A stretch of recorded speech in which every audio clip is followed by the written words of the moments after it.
But yeah, as we're getting our day started today, before we really get into anything in particular, I think that would be really, really fun to give you guys sort of an update about where my character is, because this is like my first real week at level 70. I think I hit level 70 last Saturday, and today is Monday, so hopefully I can get in a Karazhan run and upgrade some of this loot. But before we do all that, we can take a quick look at basically where I'm at with my first week at 70. So I think this is my PvP set, but I don't really have very many other options here. So we'll just go through the gear first things first. So we have the Iron Drake Face Guard from Hellfire Ramparts. This is really cool. It's got a big beefy stat line on it. Almost 40 strength, 32 agility, 37 stamina, huge. Now I was wearing this before, which was a quest reward from Shadowmoon Valley, which was pretty good. Maybe if I need extra hit, I could put this on, but right now I have plenty of hit, so just wearing the big beefy boy. For the necklace, I have Talonlord's Collar. This came from a quest in one of the Alkanai dungeons. And then I also have this guy, which is also from Heroic Blood Furnace. If I don't need the hit, I can put this on for a little bit of agility and a little bit more strength, so a little bit more damage. But right now I'm using this for the hit. I made Rage Steel Shoulders when I was making my way up to 375 blacksmithing to make Deep Thunder. So I have these for the extra hit and crit, and a little bit more attack power from the strength and the enchant. They're a little bit lower on stamina, so if I want more stamina, I can put Pauldrons of the Crimson Flight on. Those are from Black Morass. I have the only belt, or the only cloak I have right now is the Cloak of the Inciter, which is a Shadow Labyrinth to drop. 15 stam, hit, crit, attack power, standard. Big, beefy chest piece. Look at this thing. 36 strength, 45 stam. I need to get a leather working enchant on there just to buff the stamina up. I'm going pretty cheap on my enchants right now, but it's working out just fine. We've got hit and crit on there in addition to this just the massive stats. I also can have this thing, Durotan's Battle Harness. This is from just old Hillsbrad normal. It's got 3 gem slots in there. I'm not really making use of the bonus. I just cranked some gems in there, but it's also pretty beefy. 31 strength, 34 stam with a little bit of crit. So it's kind of like the baby version of this except with gems. But I'm just wearing the big boy right now. I did make enough honor to buy the Marshal's Plate Bracers, and I socketed that with a 8 Resil gem. This is just good stam, strength, crit, Resil. Really good for PvP. The weapon, before I forget, is the Thunder. So I don't know if you guys saw me craft this one already, but we have really been enjoying this, and we're actually only 4 Primal Nethers away from being able to make Deep Thunder, which is the big brother of this. It adds weapon damage, strength, all the stats, I think. And then it also adds a stun component to it. Let me show you real quick. If we go to crafting, and if we go to blacksmithing and maces, yeah, okay, it doesn't add stats, but it just adds the stun proc and weapon damage, it looks like. But I'll take the weapon damage raise, and thanks for the 7 months, dude. Big flex for you. Yeah, only Deep Thunder and Stormheld has a stun proc, correct, yep. Stun component sucks. I don't know, as a warrior, I don't think so, man. Stacking with mace stun, I mean, I'll take it, dude. I think it's pretty good, and the weapon damage is pretty juicy. I think it's worth, but yeah, we're only 4 Primal Nethers away, so we need to just run some heroics, which I only have unlocked a couple, so there's a lot of avenues of progression for me yet on this character, but we're doing okay. We're doing okay. Now, I'm using this stamina and attack power bow, but I also have this guy if I need the hit, so we have some options there, but I like stam for PvP. It just makes you a little tankier if I don't have that much Resil, which I don't. I only have 74, so we're still working on that. But we'll go from the top again. So the Gauntlets of the Skull Splitter, those are just I'm wearing those because of the hit. These are weird, but if I have enough hit, I can put on strength and stamina. They only have, they don't have anything else on them. They have 18 intellect, but it doesn't really matter because my gear is just kind of scrappy as it is. So if I have enough hit to wear the stam, I will. Like if I put back on the Armor Shred trinket for PvP, then I can put this back on and I have plenty of hit still, like plenty of hit. I can put this back on too for PvP. And so I have a couple different sets. If I just want more strength, I can do that. So that's an option that I have. Then I have Marshal's Plate Belt, which is just a beefy item. I bought this. These honor items are expensive. It takes a lot of time to get honor right now, even as Alliance. I mean, with Horde, it's even worse because their queues are so long. But this has 27 strength, 40 stam, crit, Resil, juicy stats. Juicy stats. These pants really need to get replaced. They have good stats on them, but they're leather. But they do have 35 strength and 27 stam, and then they have expertise on them, which is kind of interesting. But yeah, I'm still looking to replace those pants for sure. They don't have a hit on them or anything, so it's not going to be a huge deal, but hopefully we can get that done here pretty soon. So we'll see. There's a couple heroics that drop legs, so we'll work on that. But yeah, those are kind of weird, but we'll get there. My boots are actually pretty good, I hear. they look fine to me. I mean, good stam, good strength, good agility with some sockets. I will look to replace those with the PvP boots, which I'll have soon. I have almost, I have a little bit of honor, but I have some marks saved up, so a couple more Eye of the Storm, and I'll have enough marks to spend them on down and save 40 marks to get the boots, so that's pretty cool. If we can get those soon, that'd be great.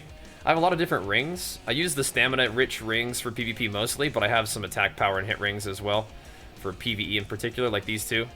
And then these are the same kind of thing. They have good stamina on them. A little bit of hit, just to make sure we have enough hit for PvP. Good attack power. That's just a nice ring right there. For my trinkets, I usually have this one, which is a hit trinket that ignores armor on use, which is really cool. And then we have Hourglass of the Unraveler, which is a crit and then attack power proc on crits, which is neat. And then, of course, we've got that PvP trinket. In PvP, or PvE, I just wear the 2 DPS things. My PvE set doesn't really change a ton, but we can have a look at it. I think all it is really I just use more hit. I have just an immense amount of hit, but I think I need 9 for raid bosses, so we'd have to slide a little more hit in the gear. Maybe even wear this instead, and try to get like just the most amount of hit possible. But haven't really needed to do that right now. This add-on, by the way, is called Item Rack. That allows you to change your sets like that, so that's what we're rocking right now in terms of my gear. Now, without getting too crazy, we can talk about build a little bit. Now, I made one video about my super secret arms prot utility build, which I really liked. But I've been experimenting with a lot of different builds. So we showed like deep arms build. You can do deep arms with Last Stand. You can do deep arms with Piercing Howl and 2 points in Enrage. What I'm doing right now, though, is standard arms with 2 extra talent points. Like 1 here and 1 here, pretty much. Or you could shave 1 here if you wanted to. Anyway, I'm doing standard arms with Sweeping Strikes and Rage. Now, this is like a build that you can put 2 points of Weapon Mastery if you have a Weapon Enchant on. Once I get Deep Thunder, I might put a Weapon Enchant and take 2 points out of arms and put it into Weapon Mastery. But, yeah, right now, this is a really fun BG Blaster build. And this is a pretty standard build for BC. This is like the go-to. And the Rage generation feels a little bit not super optimal until you get Wind Fury on your team. Then it feels amazing. So we have the points in Tactical Mastery. We have the points here. That lets you go down to Sweeping Strikes. Instead of 1 point here, I put 1 point here to experiment with the chance to gain Rage. I know it's not amazing, but I'm just doing an experiment with it. But definitely love Piercing Howl. The 5 out of 5 in Rage is lovely in BGs. And Sweeping Strikes is crazy. But yeah, that's the build here. I do like Endless Rage, and there are Endless Rage builds that you can do. I might make a separate video about like just all the different builds that you can do with arms to get something like, you could do something like this where you have all the points in arms pretty much, but you still have Piercing Howl. You drop Sweeping Strikes and you drop Enrage, so you can have Piercing Howl and Last Stand for like a high utility survivability build. I mean, that's really cool. I like the prot build a lot. It's early enough in the game, it's early enough in the expansion that I want to experiment with different things and have a lot of fun with it. In terms of macros, I don't think I've done anything new with my macros, so the old !TBC video is still accurate.